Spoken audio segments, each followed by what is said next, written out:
এই, সেই থেকে শুয়ে পড়ে আছো, কোনো কথা বলছো না, কি ব্যাপার? এমনি হ্যাঁ, এমনি সেই থেকে দেখছি ফোনই ঘেঁটে যাচ্ছ, ফোনই ঘেঁটে যাচ্ছ। কি হয়েছে তোমার? তোমার মতো কি বলো? কি হয়েছে? কি কিছু হয়েছে তোমার? হয়নি, কিছু হয়নি। অত ফোন ঘাঁটলে চোখগুলো ফুটে যাবে। গেছেই তো, আরো একটু ভালো করে যান। এই এই হাসিটি কেন?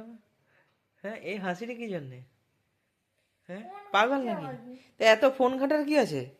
তো ফোন এ ঘাটবো না ড্রপ কি করবো? ড্রপ পড়ে আছে, ড্রপ লাগাও নি, কিছু নেই, আবার এরকম লাগিয়ে করে দিচ্ছি ফোন তো ঘেঁটে যাচ্ছ। এবার। ফোনটা একটু দূরে রেখে ঘাঁটো, তাও নয়। এটা অভ্যাস হয়ে গিয়েছে। অভ্যাস হয়ে গেছে, অভ্যাসটা বেরিয়ে যাবে। হাসছে দেখ। ডাক্তার দেখাবো না কিছু হলে, তখন বুঝতে পারবে। সব সময় এরকম শুয়ে লোটালট পড়ে আছে বাবু মশাই, তাই না? তো কি করবো? বিন্দাস মনে হচ্ছে যেন একদম